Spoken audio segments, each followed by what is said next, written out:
قیام اللیل کے بعد تراویح کے بعد اگر کسی کو اللہ توفیق دے تہجد کے ٹائم اٹھنے کی، وہ تہجد پڑھ سکتا ہے؟ بالکل بھی نہیں پڑھ سکتا۔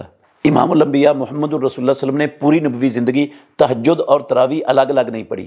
یہ ایک ہی نماز کے مختلف نام ہیں، تراویح، تہجد، قیام اللیل، صلاۃ اللیل، وطر، یہ سارے ایک ہی نماز کے نام ہیں، الگ الگ نمازیں امام الانبیاء سے اور صحابہ سے پڑھنا ثابت نہیں ہے۔ احناف کے بڑے بڑے جید علماء علامہ انور شاہ کشمیری رحمہ اللہ، وہ کہتے ہیں ترمذی کی شرح العارف الشذی میں کہ روایات میں کوئی ایک روایت بھی ثابت نہیں ہے کہ محمد الرسول اللہ صلی اللہ علیہ وسلم نے الگ الگ نمازیں پڑھی ہیں۔ فیض الباری میں جو بخاری کی شرح انہوں نے کیا، اس میں بھی لکھا ہے کہ راجح قول یہ ہے کہ یہ دونوں ایک ہی نماز کے نام ہیں، الگ الگ نمازیں نہیں ہیں۔ مولانا رشید احمد گنگوہی اور عبدالحی لکھنوی حنفی اور اس طرح مولانا عبدالحق دہلوی حنفی، یہ سارے بزرگ اس بات کے قائل ہیں کہ یہ قیام اللیل اور تہجد یہ الگ الگ نمازیں نہیں ہیں، ایک ہی نماز کے دو نام ہیں۔